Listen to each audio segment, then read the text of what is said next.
Hello my friends, welcome to my review and ingredient analysis on the Lorac Mega PRO 3 palette. This came out from Lorac for the holidays. This is the third year in a row they've come out with a Mega PRO palette, and this is the third one that I have purchased. I have the original one, which was a extremely limited release, mostly on Amazon. It was very weird release. It made a lot of people really angry. Thankfully, I was able to get my hands on one of those because now we can compare. And I also have the Mega PRO 2 that came out last year. So we're going to be talking about comparing these three in a minute. But first, let me tell you all about the Mega PRO 3. Now, this one is $59. You can only, I believe, get it at Ulta, Ulta.com or Ulta in store, I believe. It comes with 32 eyeshadows. Of those 32 eyeshadows, 2 of the rows are matte and 2 are shimmer.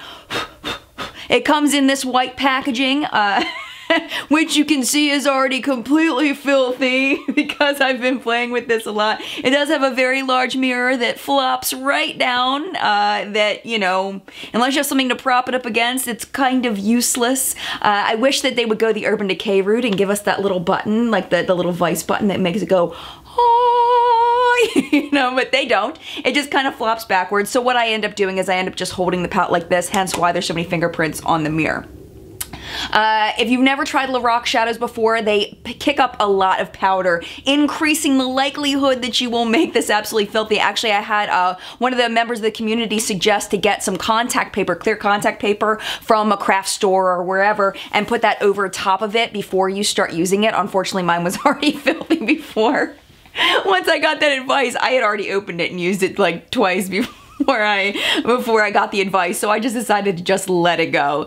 But yeah, that's, if you do get this, that's one option that you have. But yeah, so you get a lot of neutral shades. There's only one color shade in here, and that's this pomegranate shade, unless you want to stretch it and say that eggplant is a color shade. Olive may be considered a color shade, but overall, I mean, they're all pinks and peaches and browns and tans. There is this gray here and this gray here, which make it very interesting. But overall, you're looking at quite a neutral palette. So the next thing we are going to do, now that I've told you what it is, where you can get it, how much it is, all of those things, we're going to show a demo of how I got this look today. I put on only the Lorac shadows, and I only used the Lorac eyeshadow primer to kind of show you how this look came together so you can see how they apply. So let's go ahead and show you that, and I'll be right back.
explain how they apply to the eyes, let's get into a couple of things. So we are now going to talk about the ingredient analysis for this. We're going to talk about whether there's any scary ingredients in this. So when we talk about this versus the Lorac Pro 3, which is the one that I looked up, they're all the ingredients that are in this are also in the Pro 3, but the formula, they change up the ingredients a little bit here and there. I'm not quite sure why. I don't own the Lorac Pro 3. They mix up the talc and the mica, which makes it, I think would probably make a pretty big difference. Also, the third ingredient in the Mega Pro 3 is dimethicone, which is a silicone, and then the third ingredient in the Pro 3 is the boron nitride. Basically what they've done is they've just mixed up the order of all of the ingredients. It's almost like they took them and they put them in one of those bingo ball spinners and were like, wee, let's just spin all these up and put them in a completely different order. I'm sure that's not what they did. I'm sure they had a logic behind why they mixed them up. But, you know, I haven't heard such good things about the Pro 3.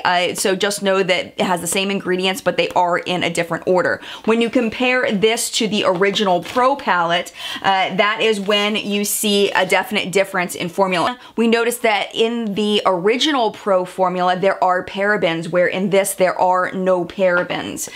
So that makes probably a difference to some people. I know some people can be sensitive to parabens. Some people do not like parabens at all in their eyeshadow formulas or in any of their makeup. So just know that that is in the original, but it is not in this one. Now, I tried to find formula dupes with other palettes. I could not find any formula dupes. I could find some that were just kind of similar, but definitely not in any way the same. The closest ones were the Tartelette in Bloom. That has a lot of different formulas, so I picked the one that was the closest, and that's the shade Charmer. Really, that palette has so many different formulas. Every shade basically has a different formula. So that one has the first 7 ingredients, and then, yeah, just the first 7 ingredients, and then kaolin down a little bit lower. So we've got 8 out of 18 ingredients that they share, which is 44% of the Tartelette in Bloom palette has the same ingredients as this. Also, the chocolate bar palette from Too Faced shares 50% of the same ingredients. So we've got the first 4 that are the same but then mixed up. We've got 9 and 10 from the chocolate bar palette, the sodium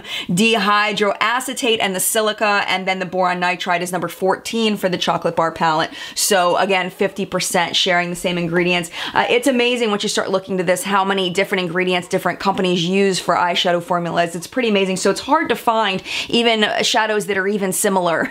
So I was happy to be able to at least find this close. I haven't used the Tartelette in Bloom, but I have used the chocolate bar formula, and I do feel like there are some similarities. I do feel like the Lorac Pro formula definitely kicks up more powder than the chocolate bar palette, at least for most of the shades. Some of the chocolate bars shades kick up some powder, but these they all kick up powder, like every single one of them.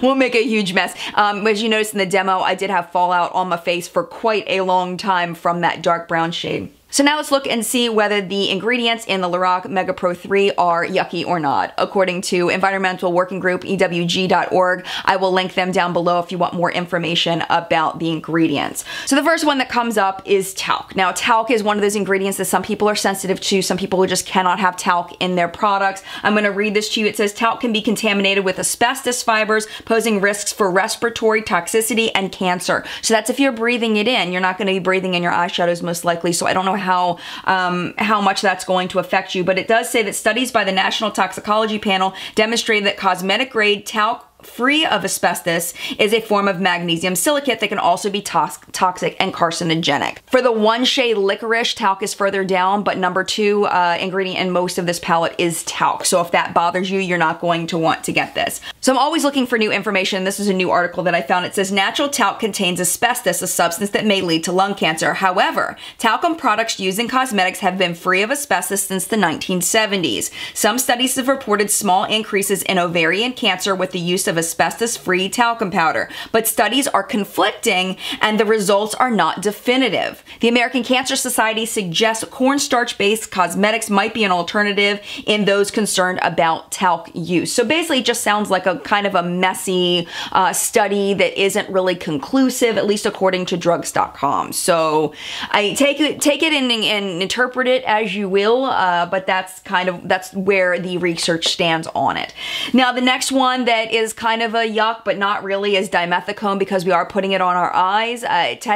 typically people don't have problems with acne on their eyes. Dimethicone is sometimes acne causing when it's in foundations and things like that, but because it's an eyeshadow, I'm not personally too concerned about that. The next one is ethahexyl palmitate. There is an acne concern. Again, it's a derivative of palm oil. It's used as a skin conditioning agent. It can be a human irritant. There is strong evidence only for product use around the eyes, on the skin, or ones that can be turned into an airborne product. So just be aware of that could be an irritant. And that is by Cosmetic Ingredient Review Assessments.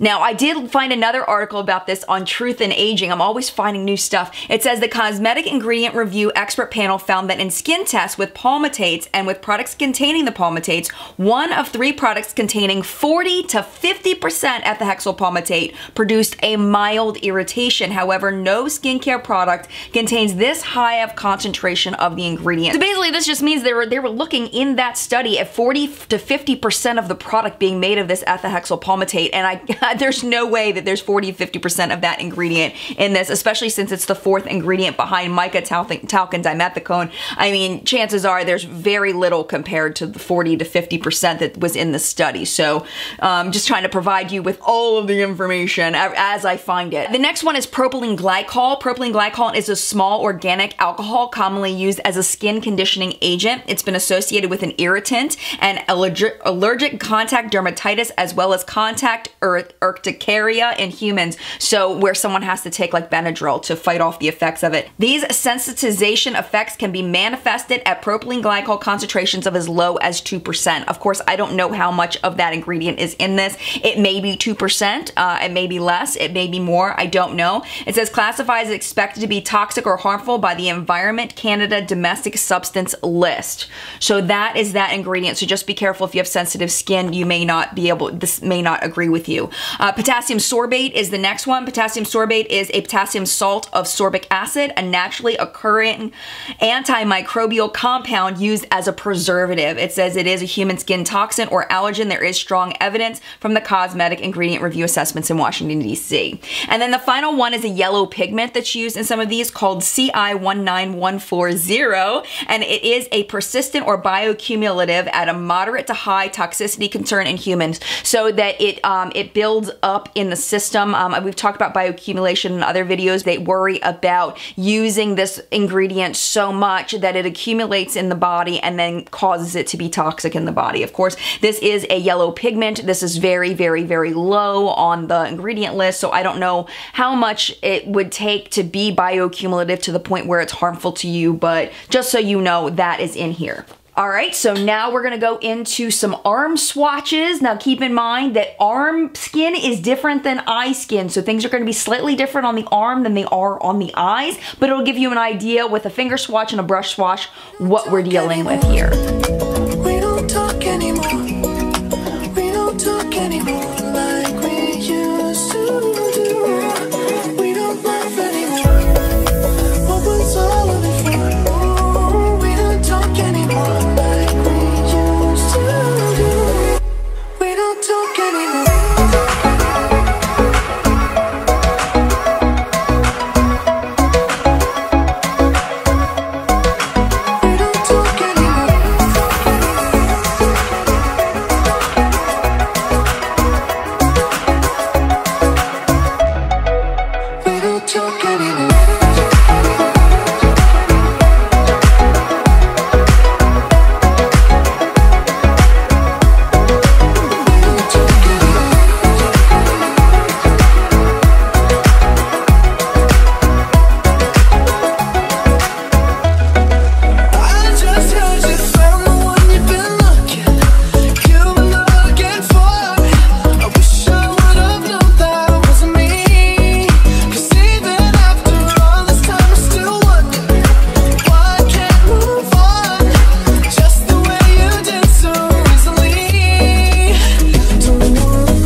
you like me.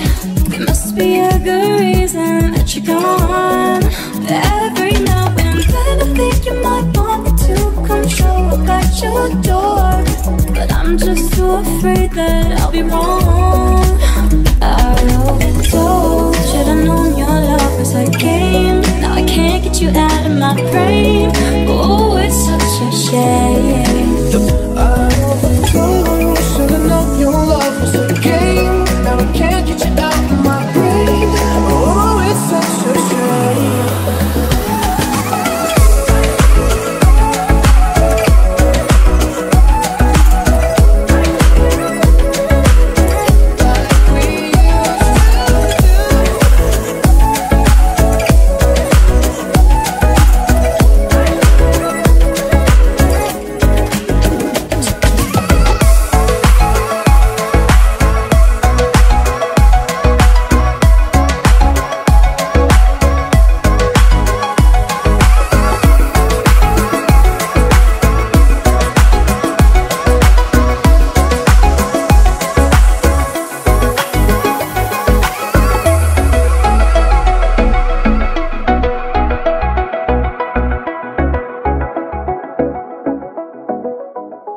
Hey, now you've seen the palette on its own, so now let's check out the comparison of some of the shades here in the Mega Pro 3 with some of the other Lorac palettes that I have.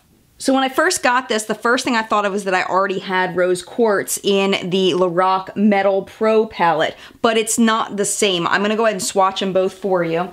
So there is from the metals, and then there is from the Mega Pro 3. Oh, was I out of frame there? So you can see that the Mega Pro 3 one is definitely a little more pink. Now, looking at the original Mega Pro, there are quite a few that are similar, but they're not the same, but it'll give you an idea if you own the original Mega Pro, some shades that are similar in the 3. So the first one is cream here, and we're gonna compare that to pink cream here. So first is going to be cream.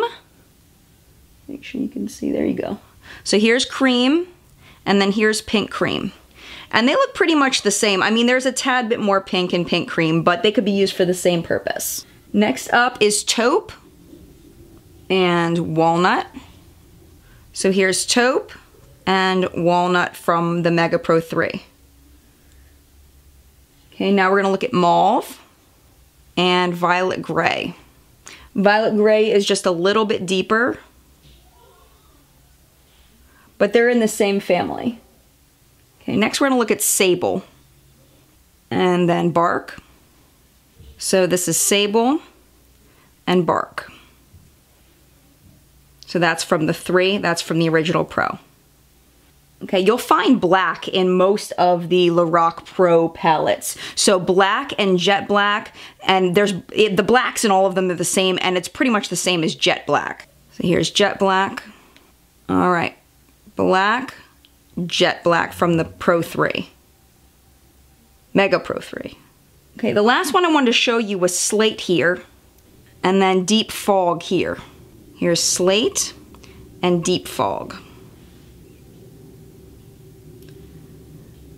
So you can see if you already have the original Pro, there's a lot of very similar shades. Now looking at the Lorac Pro 2, there's only one shade and it is exactly the same, and it's the shade Snow. So this is the Snow from the Pro 2, and then this is the Snow from the Mega Pro 3. And you can see they're the same. Okay, now we're gonna look at the original Mega Pro palette. Like we mentioned in the original Lorac Pro palette, the cream and the black match up kind of with pink cream and jet black. So they're the exact same shades. I'm not gonna swatch them again. Okay, but we are gonna look at indigo. This is a very interesting shade. It has lots of purple and blue glitter in the background. And we're gonna compare that to licorice. They are different, but I just wanted to show you them next to each other.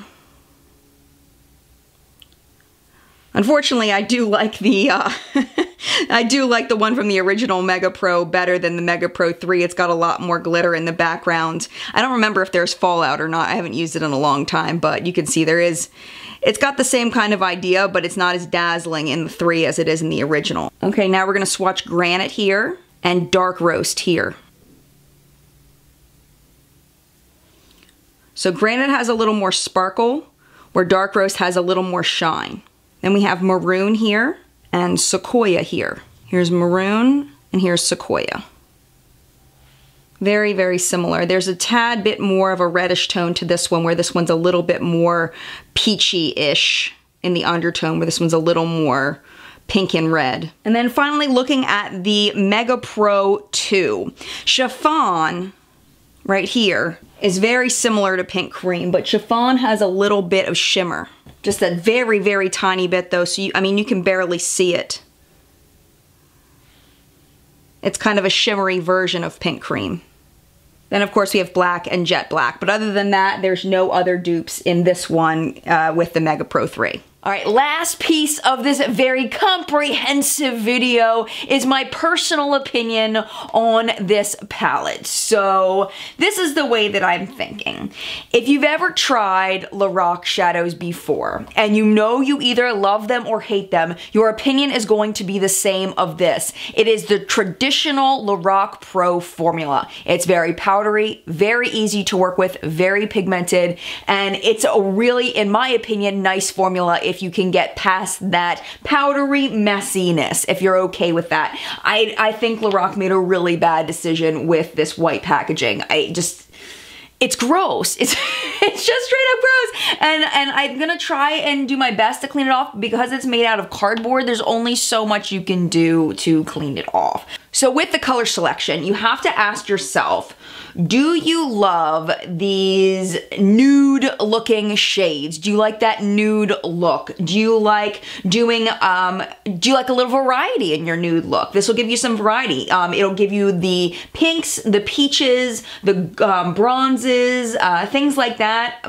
But it doesn't really take you much further than that. And that's kind of my big complaint about the color selection, is that me personally being extremely experimentative, that is not a word, someone that likes to experiment with different colors of eyeshadow, I get bored with this very quickly. I like to be able to mix up adding in some colors and different things, so I get bored with it. But if you're just getting started with eyeshadow and you're looking for different ways to vary up a neutral, natural look, you're going for it, go for it. This is gonna be great for you. My big complaint here, I'm really sad about this pomegranate shade.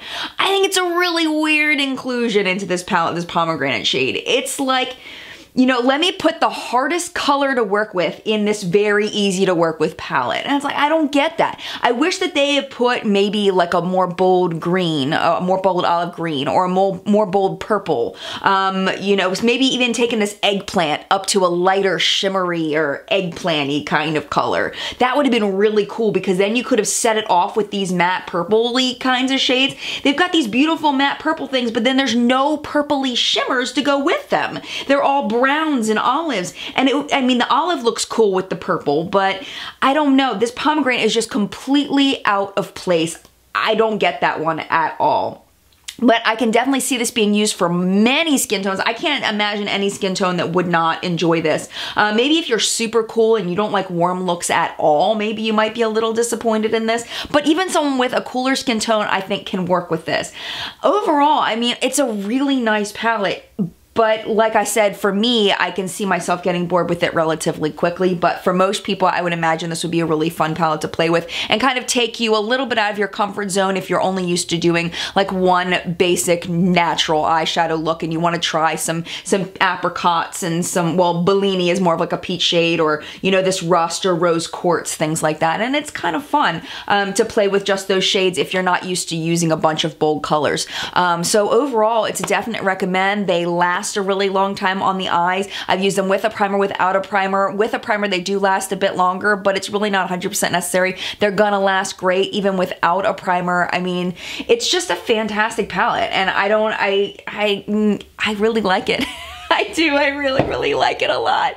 So hopefully that gave you some good information so that you can decide whether the Lorac Mega Pro 3 is right for you. If you did find it helpful and you think that someone else you know might find it helpful, definitely feel free to share this video with them. You can give this video a thumbs up down below. Also, you might see a little bell next to that thumb. If you click that bell, it'll notify you when I have new videos that go live, which is super cool. And you can also hit that subscribe button if you're not already subscribed, so that you see can see more of my content, that would be awesome as well. So once again, I hope you enjoyed this video. Mad love, and I will see you soon. Bye!